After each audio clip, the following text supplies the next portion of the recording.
بسم اللہ الرحمن الرحیم ان اللہ وملائکتہ یصلون علی النبی یا ایھا الذین آمنوا صلوا علیہ وسلموا تسلیما اللہم صلی علی سیدنا و نبینا و شفیعنا و مولانا محمد وعلی آل محمد وبارک وسلم۔ محترم خواتین و حضرات، السلام علیکم۔ پیام صبح کے ساتھ ایک بار پھر حاضر میں ہوں آپ کا میزبان انیق احمد۔ سورہ آل عمران پر گفتگو ہو رہی ہے اور روزانہ ہم ایک یا دو آیات تسلسل کے ساتھ آگے بڑھ رہے ہیں، ایک ایک آیت پر رک رک کر بات ہو رہی ہے۔ ہم اور آپ جانتے ہیں کہ سورہ بقرہ ہم نے مکمل کی اور سورہ آل عمران کا آغاز کیا، اور اب رفتہ رفتہ ہم سورہ آل عمران کی آیت نمبر 73 پر ہم نے کل گفتگو کی، اور 73ویں آیت ہم نے شروع کر دی تھی۔ درمیان میں وقت ختم ہو گیا پروگرام کا، جہاں بات کل رکی تھی وہیں سے ہم بات کا آغاز کریں گے۔ بات کیا ہو رہی تھی؟ بات یہ ہو رہی تھی کہ ان اہل کتاب میں سے ایک گروہ یہ چاہتا ہے کہ تمہیں بھٹکا دے، راہ راست سے ہٹا دے، تو انہوں نے ایک سازش کی۔ وہ سازش یہ کی کہ صبح کو ایمان لے آتے ہیں اور شام کو ہم مرتد ہو جاتے ہیں، اور جب ہم واپس جائیں اپنے لوگوں میں جا کر یہ کہیں کہ ہم نے ان کو قریب سے دیکھا، ہم تو مسلمان ہو گئے تھے لیکن ان کا کردار دیکھ کر ہمیں اندازہ ہوا کہ یہ لوگ ٹھیک نہیں ہیں۔ نعوذ باللہ، نعوذ باللہ، نعوذ باللہ۔ اللہ تعالیٰ نے یہودیوں کی اس سازش سے محمد مصطفیٰ احمد مجتبیٰ صلی اللہ علیہ وآلہ وسلم کو باخبر کیا، آگاہ کیا، اور ان کی سازش بتائی کہ یہ چاہتے ہیں کہ یہ آئیں اور بظاہر یہ اسلام قبول کر لیں۔ خواتین و حضرات، اور یہ کیا چاہتے ہیں؟ انہوں نے اپنے لوگوں سے یہ کہا کہ دیکھو، ان کے ساتھ اگر رہو بھی تو اپنے دین پر عمل کرنا، ان کی کسی بات کو نہیں ماننا۔ خواتین و حضرات، اس پر تفصیلی گفتگو کل ہو چکی ہے، لیکن جو اہم بات کل ہوئی تھی، ہم پہلے یہ بات کر چکے ہیں سورہ بقرہ میں کہ ان ھدی اللہ ھو الھدی، ہدایت وہی جو اللہ کی طرف سے آئے۔ ہدایت اللہ دیتا ہے، پہنچانا ہمارا کام ہے۔ کل ہم نے بات کی تھی کہ انک لا تہدی من احببت ولکن اللہ یہدی من یشاء۔ اس پر بھی بہت ساری باتیں کل ہو چکی ہیں۔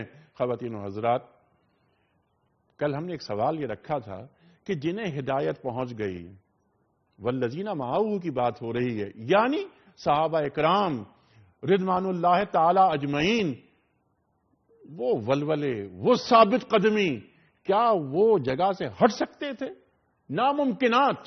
ناممکنات میں یہ بات۔ اللہ تعالیٰ اپنی ہدایت کی بات کرتا ہے، اور پھر یہ کہ جو چیز تمہیں دی گئی ہے، یعنی بنی اسرائیل کو معزول کیا جا رہا ہے اور امت مسلمہ کو معمور کیا جا رہا ہے، اس پر تفصیلی گفتگو ہو چکی ہے۔ خواتین و حضرات، آج ہم جو چند موضوعات رکھیں گے سامنے، اسی آیت یعنی آیت نمبر 73 کے حوالے سے، کہ اللہ کا فضل کیا ہوتا ہے، اللہ کی رحمت کیا ہوتی ہے۔ یختص برحمتہ من یشاء کی جو بات ہے، اس پر گفتگو فرمائیں گے ہمارے معزز علماء۔ اور اللہ تو علیم ہے، یہ واسع علیم کی جو بات یہاں ہو رہی ہے وہ کیا ہے؟ خواتین و حضرات، میرے لیے بڑے اعزاز کی بات، بڑی خوشبختی میری تشریف فرما ہے محترم مفتی منیب الرحمان صاحب۔ خواتین و حضرات، سب آپ سے واقف ہمارے ملک کا محبوب نام، مقبول نام، ممتاز نام ہمیشہ ہم مفتی صاحب سے سیکھتے ہیں۔ آپ کے ساتھ تشریف فرما ہے ایک اور نوجوان عالم دین، مفتی محمد عمران صاحب۔ خواتین و حضرات، جامعہ کراچی سے ماسٹرز کیا، انگریزی ادب میں، زندگی دین کی خدمت کے لیے وقفی، ایک مقامی کالج میں آپ پڑھاتے ہیں اور دینی تعلیم کو عام کرتے ہیں۔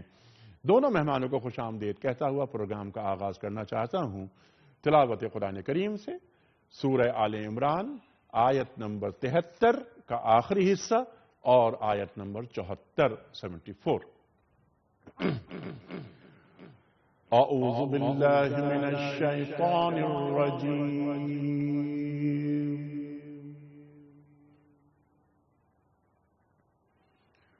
بسم اللہ الرحمن الرحیم،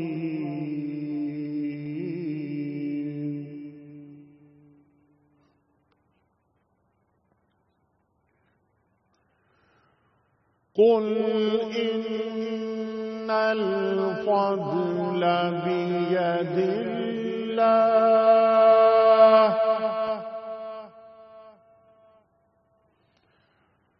يؤتيه من يشاء والله واسع عليم.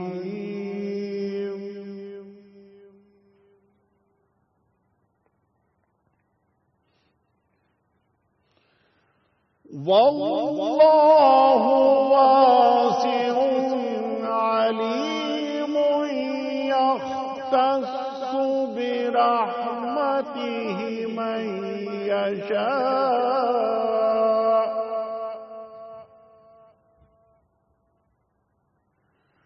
والله ذو الفضل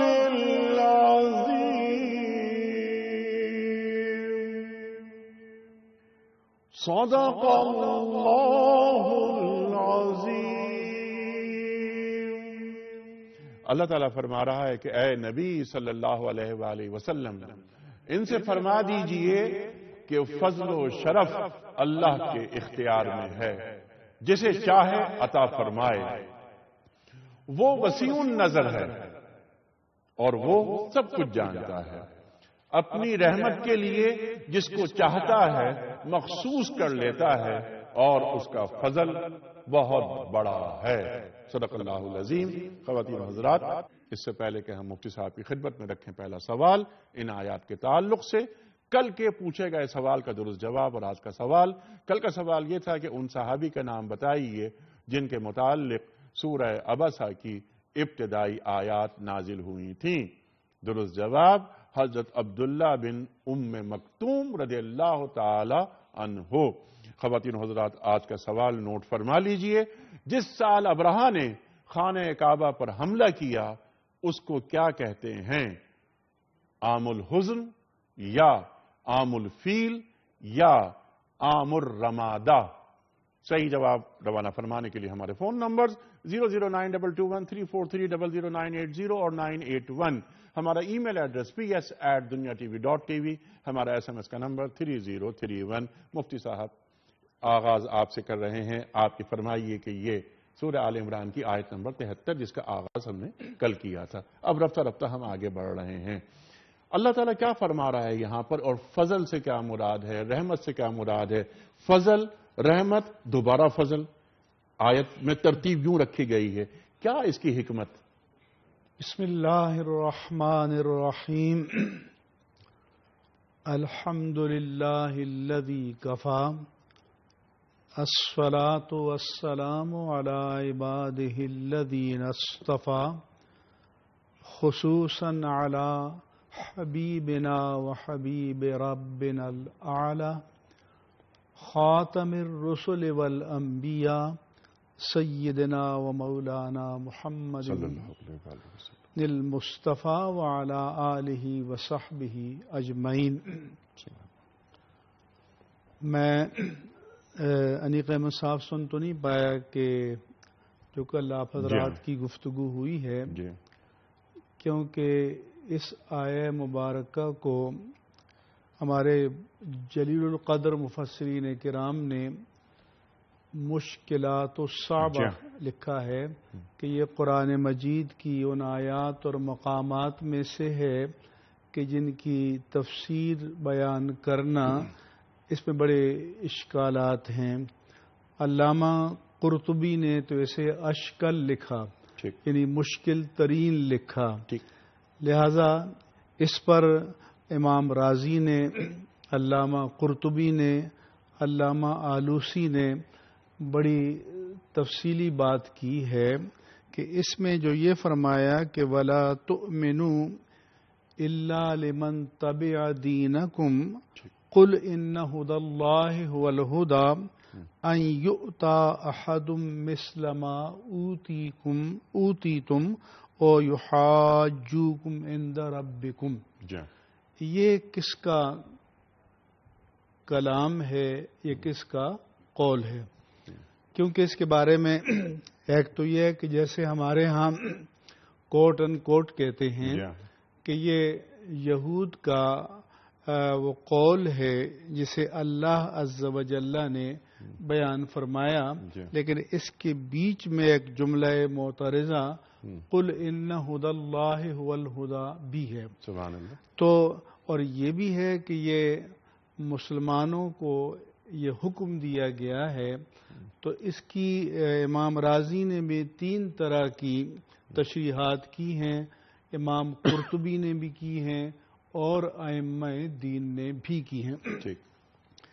اگر اسے یہود کی طرف منسوب کیا جائے اور قرآن مجید نے ان کے قول کو یہاں کوٹ کیا ہے یا نقل کیا ہے یا اللہ عز و جل نے بیان فرمایا، تو اس کے معنی یہ ہوں گے کہ انہوں نے اپنے فالور سے، اپنے پیروکاروں سے جو ان کے رؤساء یا مذہبی رہنما تھے، یہ کہا کہ لا ولا تؤمنوا الا لمن تبع دینکم، تم صرف ان کی بات مانو جو تمہارے دین کی پیروی کریں. ٹھیک.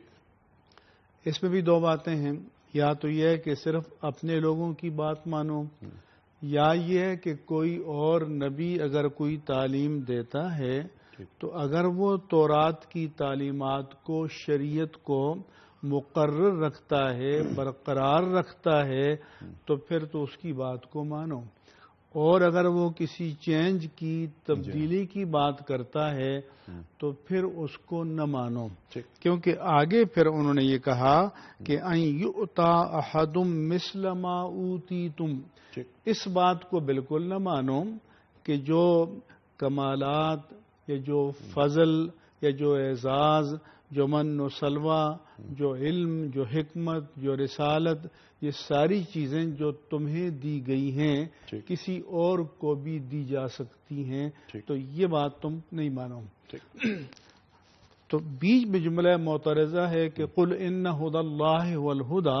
تو مفسرین نے فرمایا کہ اگر یہ پہلا حصہ اور پھر آگے کا حصہ یہ یہود کے علماء یا رؤساء کا قول ہے، تو بیچ میں پھر یہ ایک جملہ معترضہ آیا کہ جس کا تعلق تو آگے کے مضامین سے ہے کہ قل ان الھدی ھدی اللہ قل ان الفضل بید اللہ. تو انہوں نے یہ کہا تھا کہ یہ مت ماننا یا اس کا انکار کر دینا، ان یؤتا یہاں حمزہ استفہام انکاری یا لا مقدر مان کے کہ جو کچھ انعام و اکرام تم پر ہوا ہے وہ کسی اور پر ہو نہیں سکتا. کیوں؟ اور یہ نعمت کسی اور کو مل بھی نہیں سکتی. ان کا دعویٰ تھا کہ نحن ابناء اللہ و احباؤ، کہ ہم اللہ کے بیٹے ہیں، اس کے چہیتے ہیں، اس کے فیورٹ ہیں، اس کے سلیکٹڈ ہیں.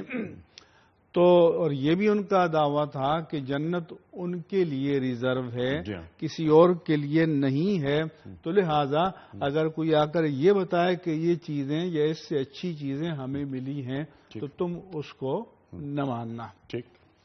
تو اللہ نے فرمایا کہ آپ یہ کہہ دیجئے کہ ان الھدی ھدی اللہ، کہ در حقیقت ہدایت یعنی دین وہ اللہ کا دین ہے. تو نہ پہلا کسی کی میراث تھا، نہ اب جو آئے گا کسی کی میراث ہوگا. تو یہ سب فیضان تو اس کی بارگاہ سے ہوتا ہے. اور نبوت کوئی نسلی چیز نہیں ہے، نبوت کسبی اکتسابی چیز نہیں ہے، نبوت وہبی چیز ہے. اس لیے فرمایا کہ ان الفضل بید اللہ.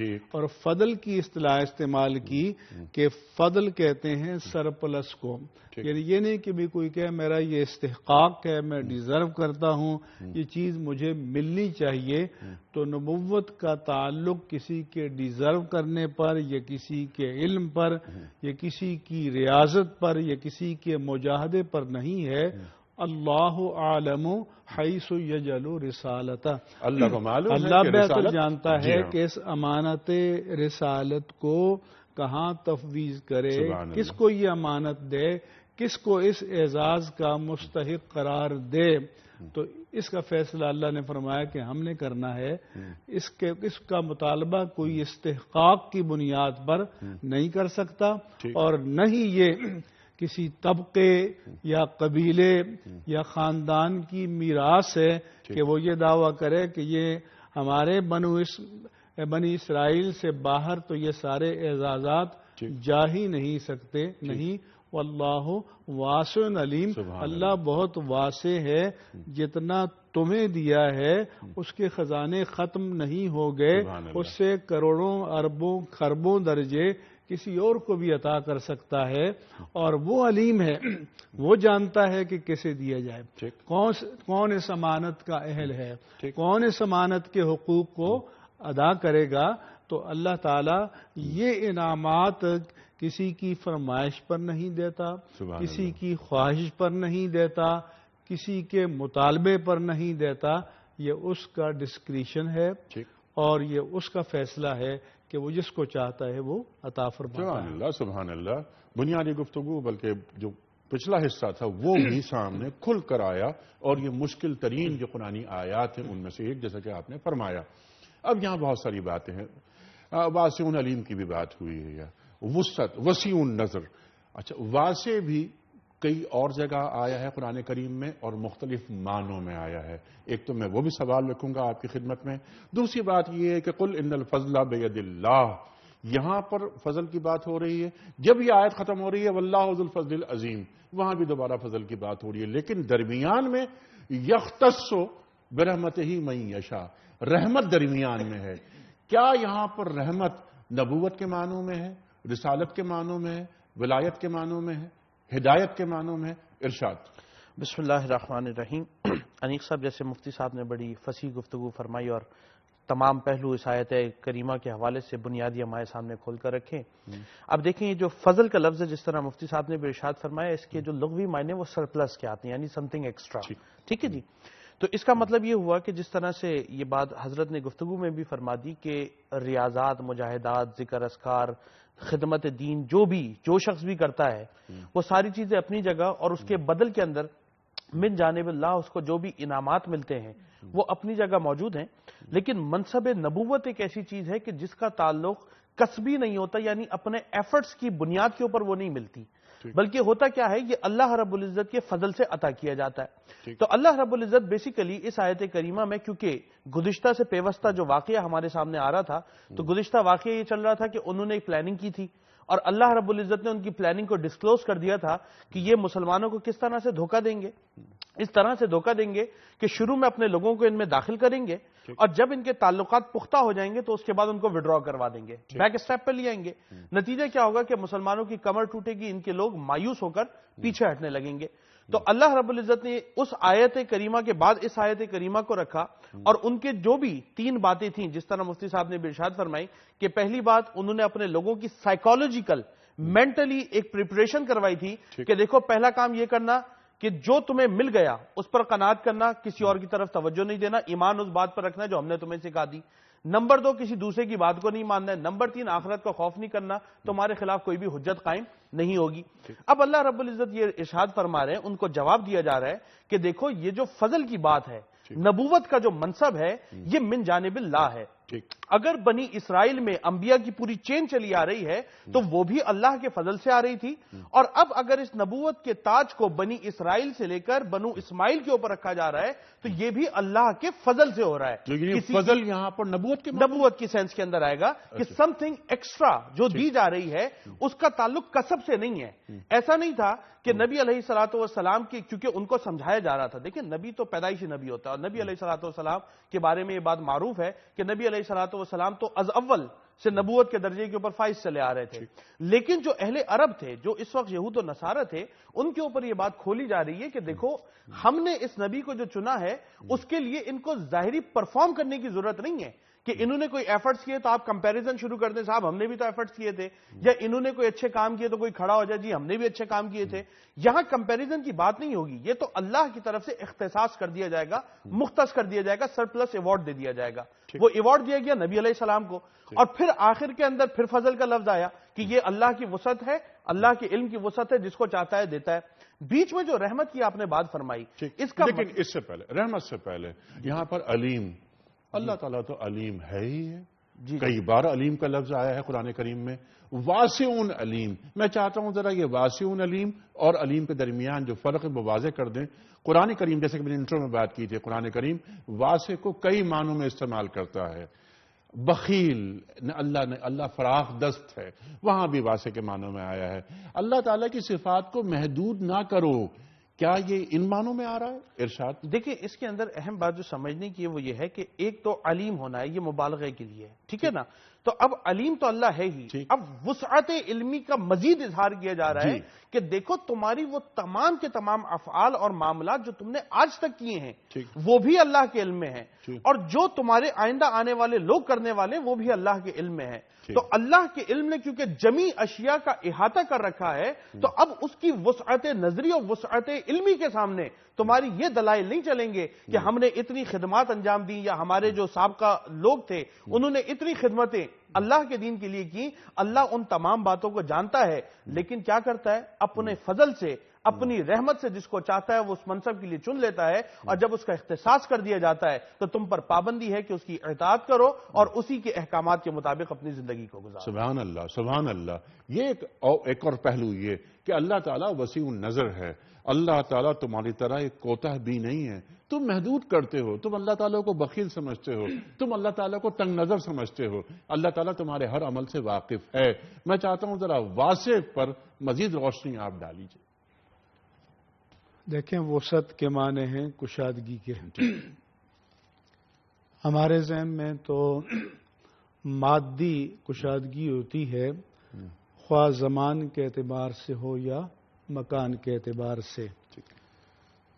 کبھی صلاحیتوں کے اعتبار سے، علم کے اعتبار سے، طاقت کے اعتبار سے ہوتی ہے. لیکن اللہ عز و جل کی جو صفات ہیں ان کو کسی دائرے میں محدود نہیں کیا جا سکتا. وہ تمام جہات میں وسعت رکھتی ہیں اور ان کی ہر طرح سے کشادگی ہوتی ہے. ان کا مسئلہ یہ تھا کہ یہ جو اعزاز ہے اللہ تعالیٰ کا نبوت، بلکہ بنی اسرائیل میں نبوت اور بادشاہت بھی جمع کر دی گئی تھی، حضرت داؤد، تو یہ ریسٹرکٹ رہے گی اسی بنی اسرائیل کے خاندان میں اور اس سے باہر نہیں جائے گی. چنانچہ اللہ نے فرمایا کہ ام یحسدون الناس علی ما آتاہم اللہ من فضلہ، کیا یہ لوگوں سے اس بنا پر حسد کرتے ہیں کہ ان کی خواہش کے برعکس اللہ نے اپنے فضل سے لوگوں کو عطا کیا ہے. تو فقد آتینا آل ابراہیم الکتاب والحکمت وآتیناہم ملکا عظیما، ہم نے آل ابراہیم کو کتاب بھی دی، ان کو حکمت کی بھی دی، ان کو بڑی بادشاہت بھی دی. تو جو وسعت رکھنے والا رب تمہیں دے سکتا ہے وہ اس سے زیادہ کسی اور کو بھی دے سکتا ہے. لیکن وہ جس کو بھی دیتا ہے تو چونکہ وہ علیم ہی نہیں عالم ہے کہ اللہ عالم حیث یجعل رسالتہ، تو وہ بہت زیادہ اور خوب جانتا ہے کہ یہ امانت رسالت یہ کس کو ودیت کی جائے اور کون ہے جو اس کے فرائض کو ادا کرنے کا اہل ہے، کون ہے جو اس امانت کا امین بن سکتا ہے. تو پھر اللہ تعالیٰ نے ایسی رسالت دی کہ پہلی جو رسالتیں تھیں وہ کسی خاص قوم کے لیے یا قبیلے کے لیے یا زمانے کے لیے تھیں. تو اب فرما دیا کہ قل یا ایھا الناس انی رسول اللہ الیکم جمیعا، کہ آپ اعلان کر دیں کہ لوگوں اب میں پورے عالم انسانیت کے لیے رسول ہوں. اب عرب ہو یا عجم، کالا ہو یا گورا، بنو اسرائیل ہو یا بنو اسماعیل، اب اس نبوت و رسالت کے دائرے سے باہر کوئی بھی نہیں ہے. بلکہ یہ بھی فرمایا کہ ارسلت الی الخلق کافہ، کہ انسان ہی نہیں تمام مخلوق تک حضور نے فرمایا کہ اللہ پاک نے مجھے رسول بنا کر بھیجا ہے. اور اسی لیے جیسے آپ نے کہا تھا کہ یہاں رحمت کا کیوں فرمایا، وما ارسلناک الا رحمۃ للعالمین، اس کے معنی یہ ہیں کہ ہم نے آپ کو تمام جہانوں کے لیے رحمت بنا کر بھیجا. تو ارسلنا ہم نے آپ کو بھیجا، یعنی آپ کی رسالت اور رحمت یہ لازم و ملزوم ہیں. سبحان اللہ. اور آپ کی رسالت اور آپ کی رحمت یہ دونوں ہم معنی ہیں.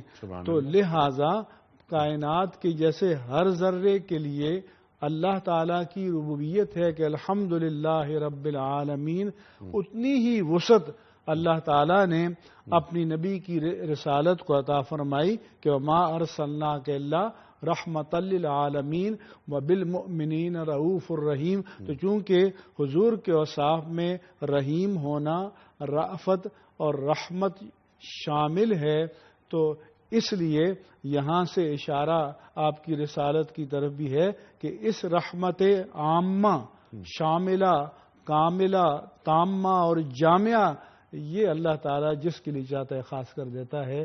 ہر کوئی اس کا مطالبہ نہیں کر سکتا، یہ توقع نہیں رکھ سکتا. سبحان اللہ، سبحان اللہ. اب یہ جو بات یہاں پر 2-3 باتیں سامنے آتی ہیں، لیکن ایک نقطہ میں چاہتا ہوں اس کو ذرا سا آپ اور کھولیے. میں نے آغاز میں سوال آپ سے کیا تھا کہ فضل کے معنی کیا ہیں، یہاں پر آپ نے فرمایا نبوت کے معنی ہیں. یہاں وما ارسلناک الا رحمت للعالمین فرمایا مفتی صاحب نے، وہاں پر رحمت کسی اور معنی میں آئی ہے، لیکن رؤوف اور رحیم کی جو بات ہے اگلا حصہ اس کو جوڑا گیا نبوت سے. وہ جو مصدر ہے جی اس کے معنی ہیں کہ راحمن للعالمین، جی ہاں ہم نے آپ کو تمام جہانوں پر رحمت کرنے والا بھیجا، کیونکہ رحمت تو مصدر ہے یقیناً، تو راحم بنا کر بھیجا. سبحان اللہ. اور راحم بھی فاعل کا صیغہ ہے، رحیم صفت مشبہ کا صیغہ ہے. رحیم میں زیادہ دوام ہے اور معنی کی وسعت ہے. تو آپ عالمین کے لیے راحم بھی ہیں اور مومنوں کے لیے پھر رحیم بھی ہیں. بے شک. سبحان اللہ، سبحان اللہ. اچھا، یہاں پر فرمایا جا رہا ہے کہ اے رسول کریم صلی اللہ علیہ وسلم آپ فرما دیجئے ان الفضل بید اللہ. اللہ تعالیٰ کا فضل اللہ تعالیٰ کی یعنی ایک اختیار میں ہے. فضل، شرف جو ترجمہ میں نے کیا، یہاں پر یختص برحمتہ من یشاء، یہاں فضل کا لفظ نہیں آیا، رحمت. اور جو کہ آپ نے فرمائی بات، فضل اور رحمت کیا ہم معنی الفاظ ہیں؟ دیکھیں ادھر رحمت اور فضل کے اندر ہم معنی الفاظ نہیں ہو سکتے. ہم کئی دفعہ یہ بات رکھ چکے ہیں، جس طرح مفتی صاحب نے بھی کی کہ فضل تو سم تھنگ ایکسٹرا کی سینسس میں آ رہا ہے نا، کوئی چیز ایکسٹرا دی جا رہی ہے. نہیں، فضل کے تعلق سے آپ نے فرمایا کہ نبوت کے معنی، نبوت ہاں تو سم تھنگ ایکسٹرا جو ہے. رحمت کن معنوں میں؟ جی نبوت تو ایکسٹرا چیز ہو گئی. ٹھیک ہے، اب دوسری بات یہ ہو رہی ہے کہ اللہ رحمت جس پر چاہے وہ بھی فرما دیتا ہے. تو اس کا مطلب یہ ہوا کہ رحمت جو ہے یہ یہاں پر اسی سینسس میں واپس چلی جائے گی کہ وہ جو نبوت کی شان ہم نے اس نبی کو دی ہے وہ رحمت خاص کر دی گئی ہے کسی خاص بندے کے لیے، اسی لیے اس کا اختصاص کیا گیا. اور اختصاص جو کیا گیا وہ نبی علیہ الصلوۃ والسلام کی ذات طیبہ کا کیا گیا. تو اسی لیے نبی علیہ السلام نے اس بات کی وضاحت فرمائی کہ یہ فضل جو ہوگا یہ بھی اللہ کی رحمت ہے، اور رحمت ہے وہ جس کو چاہتا ہے وہ عطا فرماتا ہے، کیونکہ وہ واسع العلیم بھی ہے، علم بھی رکھتا ہے، اور اپنے فضل سے جس کو چاہتا ہے اس کو عطا بھی فرما سکتا ہے. سبحان اللہ، سبحان اللہ. یہی سوال میں آپ کی خدمت میں رکھتا ہوں. اچھا جی، ایک تو یہ عرض کروں گا جی کہ یہ جو اللہ تعالیٰ کی اوصاف ہیں یہ کنٹراڈکٹری نہیں ہوتی، کبھی نہیں ہوتی کہ رحمت اور فضل کا کوئی معنوی تقابل ہے یا تضاد ہے، ٹھیک، بلکہ یہ ایک دوسرے کے اندر ایک طرح سے مرج ہوتی ہیں، مدغم ہوتی ہیں کہ جہاں رحم ہے وہاں فضل بھی ہے، جہاں فضل ہے وہاں رحم بھی ہے. یہ سب چیزیں اب ذرا کہ فضل رحم کے بغیر کیسے ہو سکتا ہے؟ سبحان اللہ. کہ جب اللہ تعالیٰ کسی بندے کو بظاہر اس کے استحقاق سے بہت زیادہ عطا فرما دے تو یہ اس کی رحمت بھی ہے. لیکن یہاں جن معنوں میں بات آ رہی ہے اور جو مسلسل گفتگو ہو رہی ہے، بنی اسرائیل کو یہ بتایا جا رہا ہے کہ رسالت تمہارے پاس تھی، بالکل تھی، اب تم معزول ہو گئے. جیسے کہ ابھی آپ نے فرمایا کہ انی رسول اللہ علیکم جمیعا، قرآن کریم ارشاد فرما رہا ہے کہ فرما دیجئے ان سے، تمام لوگوں سے. آپ کی رسالت کو رحمت کے ساتھ لازم ملزوم کر دیا گیا ہے، تو ظاہر ہے کہ اس سے بھی آپ کی رحمت عامہ کی طرف اشارہ ہوگا کہ اللہ فرماتا ہے کہ وہ میں نے خاص کر دی ہے ختم المرسلین یقیناً صلی اللہ علیہ وسلم کے لیے، اور یہ اس کا حق ہے کہ جس کے لیے چاہے خاص کر دے. ٹھیک ہے، مطلب برحمتہ من یشاء. ٹھیک ہے. اچھا، تو بعض مفسرین نے مفتی صاحب کہ ظاہر آپ تو ہم آپ سے سیکھتے ہیں، بعض مفسرین نے رحمت کو نبوت کے معنوں میں رکھا ہے، کئی تفسیریں ہیں ایسی، اس پہ آپ فرمائیے بات۔ وہ تو میں نے پہلے کہہ دیا ہے کہ حضور کی نبوت، حضور کی رسالت اور رحمت یہ دونوں لازم و ملزوم ہیں، کیونکہ اللہ پاک نے جب یہ کہہ دیا کہ ما ارسلناک الا رحمت للعالمین، ہم نے آپ کو رسول نہیں بنایا، یا یہ کہ ہم نے رسول آپ کو اس لیے ہی بنایا ہے تاکہ آپ عالمین کے لیے راہم ہو جائیں، تو اس کے معنی یہ ہیں کہ حضور کی رسالت مبارکہ اور رحمت یہ دونوں ایک دوسرے کے لیے لازم ہیں، جس کے لیے آپ رسول ہیں اس ذرہ کائنات کے لیے آپ رحمت بھی ہیں، وہ قطرہ ہو یا سمندر، ذرہ ہو یا آفتاب، تو یہ حضور کی رسالت ہر ایک کے لیے ہے، اور رسالت ہے تو رحمت بھی حضور کی ہر ایک کے لیے ہے، اور یہ عام ہے۔ سبحان اللہ، سبحان اللہ۔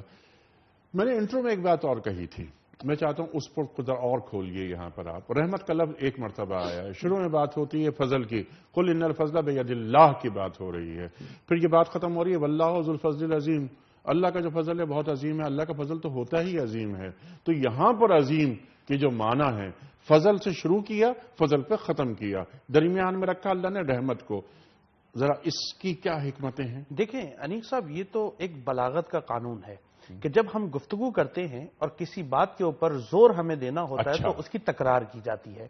یقیناً اللہ کا فضل عظیم ہی ہوتا ہے، ٹھیک ہے نا، لیکن اس عظمت کے اندر مزید مبالغہ کیا جا رہا ہے، مزید زور دیا جا رہا ہے کہ دیکھو اللہ رب العزت کا جو فضل ہے وہ ویسے تو عظیم ہی ہے، لیکن اہل کتاب کو مزید اس طرف اشارہ کر کے بتایا جا رہا ہے کہ وہ ذو الفضل العظیم ہے، یعنی بہت زیادہ فضل فرمانے والی ذات ہے، تو اس کی رحمت جو ہے وہ صرف تمہارے ساتھ خاص نہیں ہو سکتی۔ کیوں؟ کیونکہ اللہ رب العزت صرف تمہارا رب نہیں ہے، وہ عالمین کا رب ہے، تو جب عالمین کا رب ہے تو اس کی رحمت بھی سارے عالم کے لیے عام ہوگی۔ اب اس میں سے وہ جس کا اختصاص فرما لے، یہ اس کی پاور ہے، اس کی اتھارٹی ہے، اس کی طاقت ہے، کیونکہ یہ سارا عالم اس کے تابع ہے اور اسی کا تخلیق کردہ ہے، تو جس کو چاہتا ہے اپنے فضل سے سلیکٹ کر لیتا ہے، کیونکہ وہ ذو الفضل العظیم ہے، عظیم فضل فرمانے والا ہے۔ تو اگر وہ منصب جو نبوت کا تمہارے خاندان میں چلا آ رہا تھا، اگر تم سے لے کر بنو اسماعیل کو دیا گیا ہے تو یہ اللہ کا رائٹ تھا، اللہ کی پاور تھی، اللہ کا حق ہے، جس کو چاہے گا دے گا، جس کو چاہے گا اس سے محروم نے بتایا کہ عظیم جو ہے، ویسے تو ہم اردو میں ترجمہ کریں گے تو بڑا، کبیر کے معنی بھی بڑا کریں گے، لیکن عظیم جو ہے وہ کوالٹیٹیولی، یعنی معیار کے اعتبار سے جو بڑائی ہے اس کو عظیم سے تعبیر کیا جاتا ہے۔ تو اس کے معنی یہ ہوئے ہیں کہ یہ جو فضل ہے یہ کوانٹٹی کے اعتبار سے بھی بہت بڑا ہے اور کوالٹی کے اعتبار سے بھی بہت بڑا ہے، یعنی ہر جہت سے اللہ پاک نے اس میں اپنی عظمت کو اور اپنے کرم کو شامل فرما لیا ہے کہ جس میں کسی اور کا حصہ نہیں ہے، ہو ہی نہیں سکتا، ٹھیک، کیونکہ خدائی صفات میں کوئی شامل نہیں ہو سکتا۔ اچھا، اب مفتی صاحب یہ جو نبوت کے کانٹیکس میں تو بات ہو گئی، اس سے پہلے کہ میں آپ کی خدمت میں سوال رکھوں آپ دونوں کی کہ یہ آیات ہم سے کیا مخاطبت کر رہی ہیں آج، کیونکہ قرآن کریم زندہ کتاب ہے، آج ہم سے کیا مخاطبت کر رہی ہے، کیا تقاضا؟ اس سے پہلے یہاں رحمت کی بات، نبوت سے ہٹ کر میں رحمت کو طلب کرتا ہوں، ہم سب رحمت کو طلب کرتے ہیں، کیا ذاتی لیاقت اللہ تعالیٰ کو اپنی طرف متوجہ کر دیتی ہے یا اللہ کی رحمت وہی کہ جس طرف اللہ جو چاہے، جس طرف چاہے اپنی رحمت کو بھیجنا صرف اس تک محدود ہے؟ ایک حدیث پاک میں ہے کہ رسول اللہ صلی اللہ علیہ وآلہ وسلم نے فرمایا لن يدخل احدكم الجنۃ الا بفضلہ وبرحمتہ، اللہ اکبر، کہ تم میں سے کوئی جنت میں اللہ کے فضل اور اس کی رحمت کے بغیر نہیں جائے گا۔ سوال آیا کہ کیا آپ بھی؟ صحابی نے عرض کی بلان تھا یا رسول اللہ، اللہ اکبر، یا رسول اللہ کہ آپ بھی نہیں؟ آپ نے فرمایا کہ ولا انا، میں بھی نہیں۔ تو یہاں یہ بتایا کہ اگرچہ بندے کا عمل یا صلاحیت یا قابلیت جو کچھ بھی ہے، تو بندہ جو اس پر اللہ کی بارگاہ میں قرب یا انعام کا طلبگار ہو تو وہ اپنے عمل پر ناز نہ کرے بلکہ اللہ تعالیٰ کے فضل کا طلبگار ہو۔ اور کسی کا بہت بڑا علم ہوتا ہے لیکن اضلہ اللہ علی علم ہی، علم کے باوجود اس کو گمراہ کر دیا۔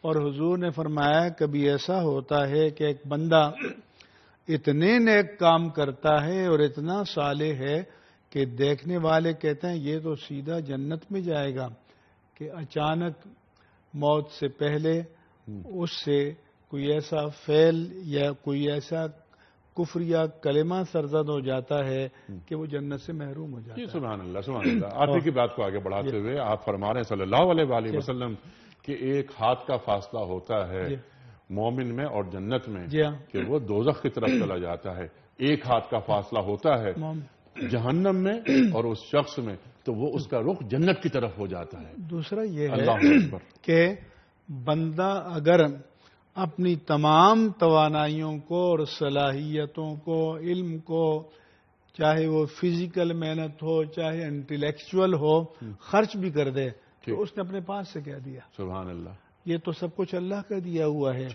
تو اگر تو اس کو اللہ قبول فرما لے تو یہ پھر اس کا فضل ہے۔ مفتی صاحب یہ بتائیے آپ کہ ہم اللہ تعالی کو متوجہ کرنے کے لیے تاکہ اللہ کا فضل اور اللہ کی رحمت ہمیں حاصل ہو، کیا یہ ممکن ہے ہمارے لیے؟ یعنی ہم شکر کریں، ہم عبادت کریں، کیا عبادت کے ذریعے اللہ کی رحمت کو طلب کیا جا سکتا ہے؟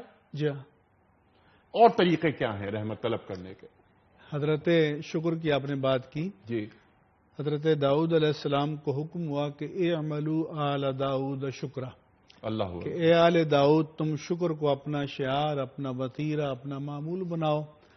انہوں نے یہ اہتمام کیا کہ ان کے گھر میں 24 گھنٹے میں کوئی ایک سیکنڈ بھی ایسا نہیں ہوتا تھا کہ جب کوئی اللہ کی عبادت کرنے والا، زبور کی تلاوت کرنے والا نہ ہو۔ جب یہ سارا انتظام انہوں نے کر لیا تو پھر انہوں نے اللہ کی بارگاہ میں عرض کیا کہ یا اللہ، یہ اپنی بساط کے مطابق تو کر لیا لیکن اس سے آپ کا شکر کا حق تو ادا نہیں ہوا۔ تو اللہ نے کی طرف سے جواب ہے کہ الآن شکرتنی، اے داؤد اب تو نے میرا شکر ادا کیا جب اس حقیقت کو تو نے پا لیا کہ کوئی بندہ کبھی یہ نہ سمجھے کہ اگر ہر لمحہ عبادت میں گزارے، حالانکہ ہر لمحہ عبادت میں گزارنا ممکن نہیں ہے لیکن گزار بھی دے تو تب بھی یہ نہ سمجھے کہ میں نے عبادت کا حق ادا کر دیا ہے۔ اسی لیے نبی کریم صلی اللہ علیہ وآلہ وسلم جب سجدے میں جاتے تھے تو آپ فرماتے تھے کہ اللہم سجد لک سوادی و جنانی، کہ اے اللہ جب میں تیری بارگاہ میں سجدہ ریز ہوتا ہوں تو میرا قالب بھی جھکتا ہے، میرا قلب بھی جھکتا ہے۔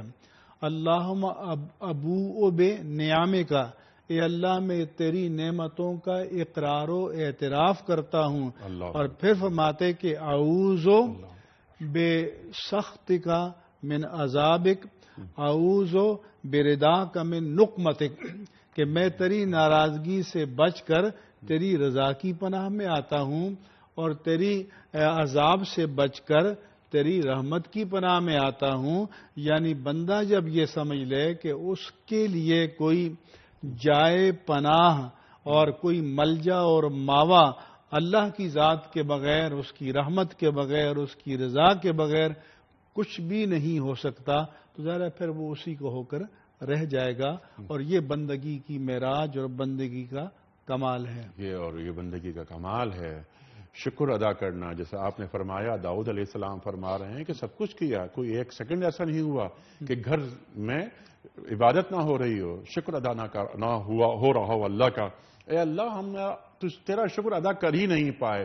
یہ مقام ہے۔ حضرت ابراہیم علیہ السلام اور اسماعیل علیہ السلام خانہ کعبہ کی دیواریں بلند فرما رہے ہیں اور ربنا تقبل منا انک انت السمیع العلیم، تو قبول کر لے۔ اللہ اکبر، اللہ اکبر۔ اچھا یہ ذرا میں چاہتا ہوں اس پر آپ یہ مزید ذرا اس پہ بات کیجئے کہ یہ شکر، جیسا کہ آپ نے بات فرمائی، کیا پیشانی کا شکر سجدہ، کیا دل کا شکر ورد ہے؟ الا بذکر اللہ تطمئن القلوب، یہ کیا شکر کے جو انداز ہیں یہ ذرا ہمیں سکھائیے آپ۔ دیکھیں انیق صاحب، جس طرح مفتی صاحب نے بڑی خوبصورت بات فرمائی کہ ہم کچھ بھی کر لیں، اگر ہم اپنی فصاحت، اپنی بلاغت، اپنی فراست، اپنی عقل، اپنی دانش، تمام چیزوں کو استعمال بھی کر لیں، تب بھی ہم اللہ کا شکر اس لیے ادا نہیں کر سکتے کیونکہ یہ تمام چیزیں خود اللہ کی طرف سے عطا کی ہوئی ہیں، اور جب سب کچھ دیا ہوا اس کا ہے تو جان تو دی کہ دی ہوئی اسی کی تھی، حق تو یہ ہے کہ حق ادا نہ ہوا کہ اگر ہم جان بھی دے دیں گے تب بھی حق ادا نہیں ہوگا کیونکہ وہ بھی اسی نے عطا کی تھی۔ جہاں تک شکر کی بات ہے تو نبی علیہ الصلوۃ والسلام کی احادیث طیبہ سے جو ہمیں خلاصہ ملتا ہے وہ یہ ہے کہ حضرت انسان کے پورے اعضاء کے اوپر ان کا شکر واجب ہے، ٹھیک ہے، اور آنکھ کا شکر یہ ہے کہ ہم اس کو اللہ کے احکامات کے مطابق استعمال کریں، اسی طرح ہماری زبان کا شکر یہ ہے کہ ہم اس کو اللہ کے حکم کے مطابق استعمال کریں اچھی باتوں کی تبلیغ اور ارشاد کے لیے۔ اسی طرح آپ نے فرمایا پیشانی کا حق یہ ہے کہ اس کا شکر یہ ہے کہ ہم اس کو اللہ کی بارگاہ میں ٹیک دیں اور اپنے قلب کو اس کے ذکر سے آراستہ کریں، اپنے وجود کو اس کی تعلیمات کے مطابق ڈھالنے کی کوشش کریں، یہ پورے جسم کا شکر ہوگا، اور پورے جسم کی اللہ رب العزت کی بارگاہ کے اندر ایک طریقے سے آپ یوں سمجھ لیں کہ ہم خدمت کے اندر اپنی تمام کوششوں کو پیش کر دیں گے کہ یا اللہ یہ سب کچھ تیرا تھا اور تیری بارگاہ میں اس کو جھکا کر ہم تجھ سے تیرے فضل اور رحمت کا سوال کرتے ہیں۔ لیکن ایک اہم سوال جو آپ نے مفتی صاحب سے خدمت میں پیش کیا تھا وہ یہ تھا کہ دور حاضر میں اگر ایک بندہ چاہتا ہے کہ وہ اس شکر کو اپنائے اور اس کو اپنی زندگی کا حصہ بنائے اور عبادات سے اللہ کی رحمت کو پالے تو یہ کیسے ممکن ہے؟ ہم تمام لوگوں کو پتہ ہے، جو لوگ ہمارے ناظرین اس وقت ٹی وی پہ ہمیں دیکھ رہے ہیں یا جو عام ایک انسان ہے وہ جانتے ہیں بھائی عبادات کریں گے تو اللہ راضی ہو جائے گا۔ سوال ہی یہ پیدا ہوتا ہے کہ یہ شوق، یہ لگن حضرت انسان میں پیدا کب ہوتی ہے کہ اس کے اندر یہ جذبہ آئے کہ وہ عبادات کرے اور اپنے پورے وجود کو اللہ رب العزت کی بارگاہ میں شکرانے کے طور پر جھکا دے اور اللہ اور اس کے رسول کی تعلیمات کے مطابق ڈھال دے۔ تو قرآن حکیم اس کی وضاحت دوسرے مقام پر اس طرح سے کرتا ہے کہ یا ایھا الذین آمنوا اتقوا اللہ وکونوا مع الصادقین، کہ اے لوگو جو ایمان لائے ہو اللہ سے ڈرو۔ جب اللہ کا خوف مل گیا، تقوی مل گیا، پرہیزگاری مل گئی، اب اس پہ اگر مداومت چاہتے ہو تو اس کا حل کیا ہے؟ فرمایا وَكُونُوا مَعَ الصَّادِقِينَ، میرے سچے بندوں کے ساتھ ہو جاؤ تو میں تمہیں اس تقوی پر استقامت عطا فرما دوں گا۔ اور سچے بندے کون ہیں؟ قرآن حکیم کے اندر اس کی اشارات موجود ہیں۔ اللہ کے انبیاء کرام جو سب سے پہلے تھے یقیناً وہ ہیں، دور حاضر میں جو علماء کرام ہیں، جو انبیاء کے وارث ہیں، جو مشائخ عظام ہیں، یہ وہ ہستیاں ہیں کہ اگر بندہ ان کی صحبت کو اختیار کرے گا تو سراپا شکر بھی بن جائے گا اور انشاءاللہ اللہ رب العزت اس کو اپنی عبادات کر کے اپنی محبت و معرفت کا حصول پانے کا شرف بھی عطا فرما۔ اس کے ساتھ ساتھ یہ وہ لوگ ہیں کہ جو احترام انسانیت پر بلیو کرتے ہیں، جو انسان کی خدمت کر کے خوش ہوتے ہیں اور انسان کی خدمت کر کے اللہ کی خوشنودی کو حاصل کرنے کی کوشش کرتے رہتے ہیں۔ اقبال نے شاید کہا تھا کہ خدا کے بندے تو ہیں ہزاروں، بنوں میں پھرتے ہیں مارے مارے، میں اس کا بندہ بنوں گا جسے خدا کے بندوں سے پیار ہوگا۔ ہاں، جب وہ یہ سمجھے کہ الخلق عیال اللہ، کہ پوری مخلوق اللہ کا کنبہ ہے، اور وہ جو آپ نے فرمایا تھا کہ یہ پیشانی کو ٹیک دینا، اگر یہ جسم کا سجدہ ہے تو قلب کا سجدہ کیا ہے؟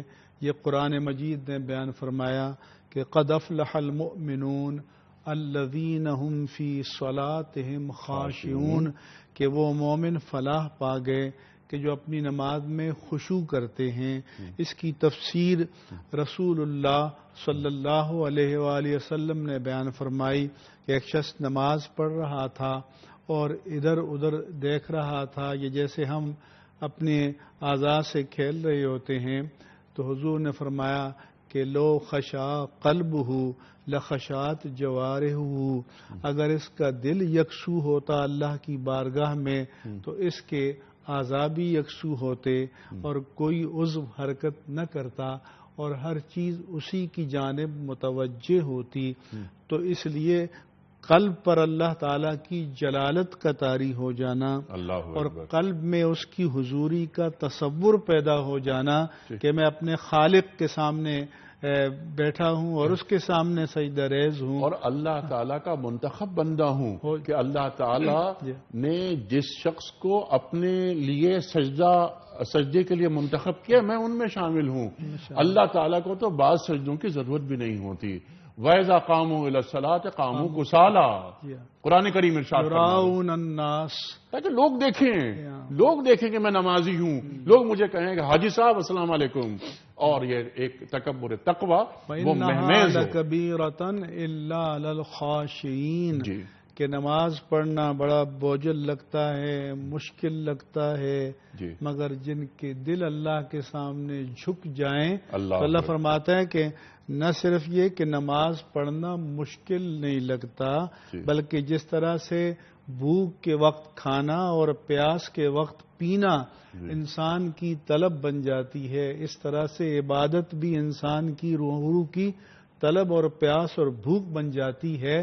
مگر کن کی؟ کہ الذین یظنون انہم ملاقو ربہم وانہم الیہ راجعون، اللہ کہ جن کو یقین کامل ہو جائے کہ انہوں نے مر کر اللہ کے سامنے پیش ہونا ہے اللہ اور پلٹ کر اسی کی بارگاہ میں جانا ہے، تو پھر وہ خشوع اور جو قلب کا سجدہ ہے وہ پھر انسان کو تب نصیب ہوتا ہے. سبحان اللہ سبحان اللہ. اور پھر آدمی آدمی کا بلکہ ایک بندہ جو اللہ تعالیٰ سے ایک تعلق رکھنا چاہتا ہے وہ پھر رحمت طلب کرتا ہے اور پھر رحمت کا مستحق ہو جاتا ہے اللہ تعالیٰ رحمت کی. ڈھانپ لیتی ہے اس کو اپنی آغوش میں، جیسے حضور نے فرمایا رحمت ڈھانپ لیتی اللہ ہے. یتغمدنی اللہ بغفرانہ، مگر یہ کہ اللہ کی رحمت جو ہے اللہ ہمیں اپنی رحمت سے ڈھانپ لے، اپنی مغفرت سے ڈھانپ لے. سبحان اللہ. اور اللہ تعالیٰ فرما رہا ہے کہ میری رحمت میرے غضب پر حاوی ہو گئی. ان رحمتی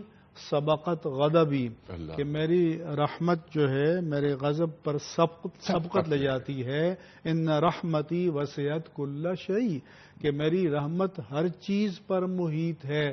تو کسی کی بڑی سے بڑی سرکشی ہی کیوں نہ ہو، اگر وہ پلٹ کر آ جائے تو پھر بھی باز آ 100 بار گر بشکستی باز آ. سبحان اللہ سبحان اللہ. اور پھر کیونکہ رحمت ہی کا لفظ آیا قرآن کریم کی اس آیت میں کہ لا تقنطوا من رحمت اللہ، اللہ کی رحمت سے مایوس نہیں ہونا چاہیے. مفتی صاحب لاسٹ منٹ ارشاد فرمائیے ٹو ڈوز. دیکھیں انیس صاحب بڑے واضح ہیں اس کے اندر ٹو ڈوز. پوری آیت کریمہ میں اور پورا کانٹیکسٹ جو ہم اتنی دیر سے ڈسکس کر رہے ہیں، جو چیز ہمیں سمجھ آئی ہے وہ یہ ہے کہ منصب رسالت اور منصب نبوت جو اتنا بڑا درجہ تھا بنی اسرائیل سے لے لیا جاتا ہے اور بنو اسماعیل کو دے دیا جاتا ہے. اب بنو اسماعیل اس میں کوئی ایفرٹس نہیں کر رہے، کوئی پرفارمنس نہیں دے رہے. اللہ کا فضل ہوا تو بنو اسماعیل میں سے نبی علیہ الصلوۃ والسلام کو تشریف فرما کر دیا اور یہ شان نبوت عطا فرما دی. بالکل اسی طرح ہر وہ شخص جو اس معاشرے میں اس قرۂ عرش پہ بستا ہے اس کو یہ سوچ لینا چاہیے کہ اللہ رب العزت کی رحمت وسیع ہے اور ہر شخص کے لیے وہ عام ہے. بس توجہ اس بات پہ کرنی ہے کہ ہم اپنا رجوع اللہ کی طرف کر لیں، اس سے اس کے فضل کا سوال کریں، اس سے اس کی رحمت کا سوال کریں. اللہ کی رحمت وسیع ہے، ہم پر بھی ہو جائے گی، اور جس دن ہم پر رحمت ہو گئی دنیا میں بھی بیڑا پار ہو جائے گا، انشاءاللہ آخرت کا بھی بیڑا پار ہو جائے گا. اور اللہ تعالیٰ سے مستقل مانگتے رہیں، دعا کرتے رہیں. ادعونی استجب لکم ان الذین یستکبرون عن عبادتی سیدخلون جہنم داخرین. اللہ تعالیٰ ارشاد فرما رہا ہے. اور جب تک ہم اللہ تعالیٰ کو راضی نہ کر لیں ہم اس طرح مانگتے رہیں جس طرح بچہ ایک کھلونا مانگتا ہے اپنے کسی بڑے سے. بلکہ حضور نے کہ اللہم انی اسألک بحق السائلین علیک، کہ یہ کہو کہ یا اللہ تیرے منگتوں کا تیری عطا پر جو حق ہے اس کے صدقے میں مانگتا ہوں کہ مجھے بھی عطا کر دے. اللہ اکبر اللہ اکبر. مفتی صاحب بڑا ممنون. پروگرام کا وقت خواتین و حضرات ختم ہو رہا ہے. کل سوال رکھا تھا ہم نے آپ کی خدمت میں کوئز کے حوالے سے کہ ان صحابی کا نام بتائیے جن کے متعلق سورہ عبسہ کی ابتدائی آیات نازل ہوئی تھیں. درست جواب حضرت عبداللہ بن ام مکتوم رضی اللہ تعالی عنہ. آج کا سوال نوٹ فرما لیجئے. جس سال ابرہہ نے خانہ کعبہ پر حملہ کیا اس سال کو کیا کہا جاتا ہے؟ 3 آپشنز، عام الحزن یا عام الفیل یا عام الرمادہ. صحیح جواب روانہ فرمانے کے لیے ہمارے فون نمبرز ہیں 009221343000980 اور 981. ہمارا ای میل ایڈریس ps@duniatv.tv. ہمارا SMS کا نمبر 3031. خواتین حضرات آج کی بات پیش کرنے سے قبل کل کے پوچھے گئے سوال کا درست جواب بتانے والوں کے مابین قرآن دازی میں چاہتا ہوں ایک پرچی آپ نکالیں. مفتی صاحب اعلان فرمائیں گے کل کے ونر کا. اور خواتین حضرات یہ پرچی میں نے پیش کی مفتی صاحب کی خدمت میں. اور مفتی صاحب کل کے ونر کون ہیں؟ جاوید اقبال صاحب ہیں DHA کراچی. جاوید اقبال صاحب DHA کراچی سے آپ کی خدمت میں دنیا ٹی وی کی جانب سے دینی کتب پر مشتمل ہم تحفہ پیش کر رہے ہیں. قبول فرمائیے. خواتین حضرات یہ چھوٹی سی ایک کوشش ہے جو ہم کرتے ہیں تاکہ دینی معلومات کو فروغ حاصل ہو میڈیا کے ذریعے. اور جو کچھ میڈیا پہ ہو رہا ہے آج کل وہ ہم سے زیادہ آپ جانتے ہیں. اللہ تعالیٰ اس قوم پر رحم فرمائے. پروگرام کا اختتام ہوتا ہے آج کی بات پر اور قول ہوتا ہے صاحب نہج البلاغہ امیر المومنین حضرت علی مرتضیٰ کرم اللہ وجہہ کا. آپ فرماتے ہیں کہ مصیبت ایک مقام پر پہنچ کر خود ختم ہو جاتی ہے. مصیبت ایک مقام پر پہنچ کر خود ختم ہو جاتی ہے. کل تک کے لیے انیق احمد کو اجازت. خدا حافظ.